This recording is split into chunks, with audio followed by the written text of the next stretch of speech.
Hi guys! Magandang gabi! Welcome back po dito sa Gandara SRU channel for showbiz update. Andito na naman nga po akong muli nagbabalik. Ang nagmamaganda ninyo kajismosang Kim Pao, wala na pong iba. Ang lokaret na si Gandara upang maghatid sa inyo ng latest update and fresh happenings patungkol kina Kim Chiu and Paolo Avellino. And para nga sa gabing ito, naku, ang pag-uusapan natin at atin po tatalakayin ay patungkol nga po dito sa Thanksgiving po ng Kim Pao para po sa lahat ng mga cast dahil last day of taping na nga. So magpapaalam na talaga ng tuluyan ang Kim Pao. Pero bago pa lahat, sa mga hindi pa nakaka-subscribe sa ating channel, pakiclick lang po na ating subscribe button dyan at notification bell na nariyan sa baba kung kayo po ay araw-araw naghahanap ng mga balita, chika, ayudas, ganaps, and lalong higit mga events nila Kim and Paolo na papalapit ako. I-click nyo na yung subscribe button natin dahil nasa tamang channel po kayo. Basta mga balita na may kinalaman kina Kim Chiu and Paolo, sagot na natin yan. Pero bago tayo mag-start, narito ang mga nais nating pasalamatan ngayong gabi at nais nating i-shoutout sa pamamagitan ng pagbabasa ng ilang komento na napili natin tonight. So, hinggil po ito sa mga nagdaan nating balita. So, first comment natin ay mula po kay Ma'am Emelita Brayones. Magandang gabi po, Ma'am Emelita Brayones Mercado. Sabi niya rito, tama, Direk Jojo. Kaming Kim Pao Lancia ay solid supporters ng Kim Pao. Ang mga bashers, may mai-content lang. Sinisira lamang nila ang tandem ng Kim Pao. Kita naman sa Kim Pao kung gaano nila kamahal ang isa't isa. Kaya mga bashers, sa sobrang inggit sa tandem kung ano-ano ang paninirang ginagawa or gagawin, lalo na kay Paolo. Pero wala kaming pakialam. Manira sila ng manira. Basta solid forever ang support ko sa Kim Pao. Kasi ang Kim Pao namin, ayan, kasi ang Kim Pao lang ang nakakatanggal sa stress ko. Hindi namin hahayaang masira ang Kim Pao. Sila lang ang nagbibigay ng love and joy and hope sa amin. God bless you po with Kim Pao.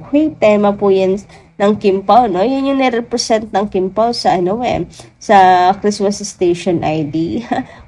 Bagay na bagay, tumpak na tumpak po talaga sa Kim Pao yan, Sila talaga yung nagbibigay ng love, joy, and hope sa mga Kim Pao fans, lalo na sa mga seniors.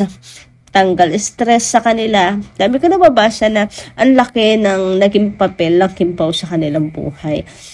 Ito yung nakakatanggal sa kanila ng lungkot, stress reliever, nakakapagpasaya.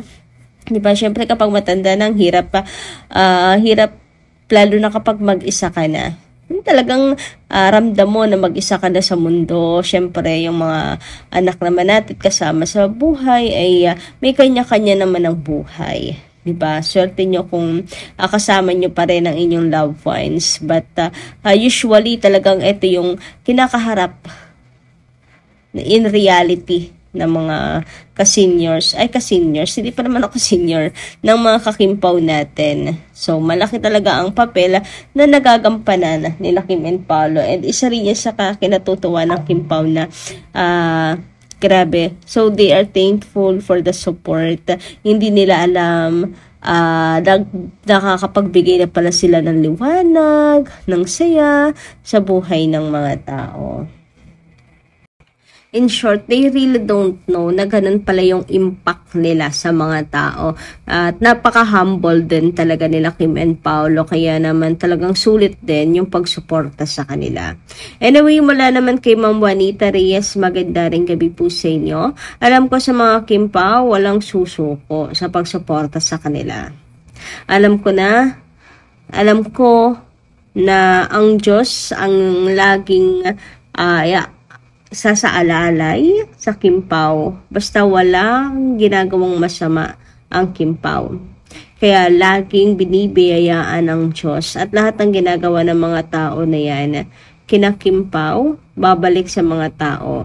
Ganyang masasama, malapit ang bumalik ng mga tao yan. Basta magdasal lang tayo para makita natin kung sino sa kanila, kung sino sila.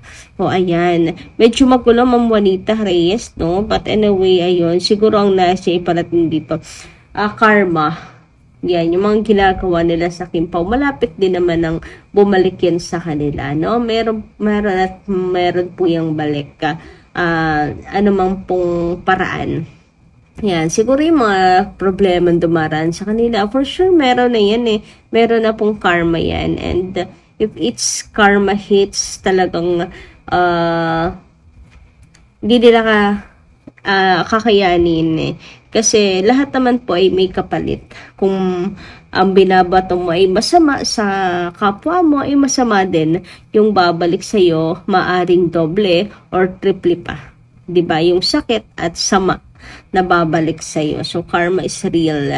So, ayan, kaya dasal lamang daw po tayo. For sure naman ay hindi po pababayaan ng Diyos ang Kimpaw. Kasi, literal naman po na mababait na tao sila Kim and Paolo. Samantala, narito naman ang komento ni Sir Ding Ramilio. Magandang gabi po sa inyo and shout out. Ayon dito, yun sa linlang nila interviews, may nagtanong kay Paolo about sa ex niya na si Judy, na kung ipaglalaban pa ba daw si Paolo sa ex niya. Sagot ni Paul, hindi na daw kasi hindi naman daw importante sa kanya yung ex niya. Ang ipaglaban lang daw niya ay ang taong importante sa buhay niya. So, ibig sabihin si Kim na yun, bago pa lang yun sila sa linlang. Ayan, pinaparinig na ni Paolo yon kay Kim sa linlang na single na siya at wala na siyang relasyon sa ex niya. So, si Kim na ang gusto niya. So, ayun, tungkol dito sa parang wala naman siyang pakialam at hindi naman importante yung ex niya. Alam mo, hindi naman na talaga importante, pero parang pangit pakinggan, pangit ang term. Siguro ibig sabihin is that naging parte, pero mas may importante pang mga tao, yung nandyan, talagang nagmamahal, nag-stay po sa kanya. Yun yung talagang dapat mong pagtuunan ng pansin, ng pagmamahal. Kaya, bakit pa ipaglalaban? So, kung meron mang dapat ipaglaban, ayun totoong nandun sa kanyang tabi hanggang huli, na hindi po siya iniwan. Diba? And syempre kung ano yung present and sino yung mga importante sa buhay niya ngayon. And ngayon si Kim ay nasa buhay na rin po ngayon ni Paolo Avellino. Kaya sure, ayan po yung pagbibigyan po niya ng importansya. Samantala, dumako naman nga tayo dito sa mainit natin chika ngayong gabi, hinggil nga po sa taping ng The Alibay. So, based sa nasagap natin ay kahapon po pala nag-last taping, pati na rin po ang Kimpaw. So, hindi na lang po ang ibang cast, kagaya nila Sofia, nila Rafael Rosel, Miss Sasha Padilla, kundi mismong Kimpaw, nag-last day na rin daw po ng taping kahapon. Grabe, parang kailan lang, ang bilis ng panahon, And makikita nyo naman dito sa pictures na nasa inyong mga screen. Grabe yung dedikasyon nila dito po. Sobra. Tinan niyo si Pao, napaka hands-on. Si Kim, napaka-dedicated sa kanya pong ginagawa. Sabi nga niya, ano pa nga ba yung maaari niyang ipakita in her 30s naman na. So, ito yun, matured role at the same time,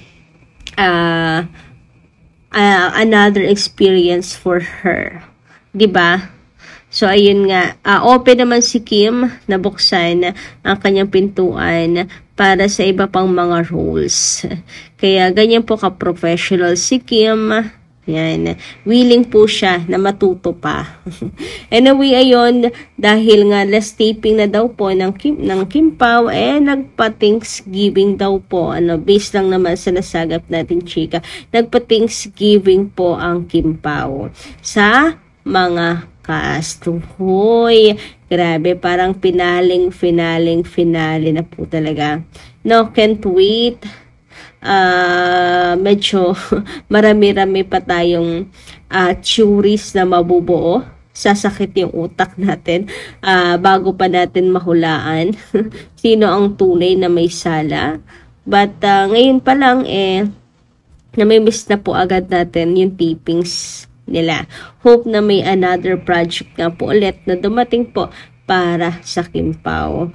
Uy, nahiya pa magtabi yung Kimpaw dito sa larawan na to. Oh. Sige na, nahiya pa kayo. Charot. Anyway, hanggang dito lang muna guys ang ating update. Maraming salamat po sa inyong pakikinig. Kita kas po muli tayo sa susunod natin, chikas. Maraming pong salamat.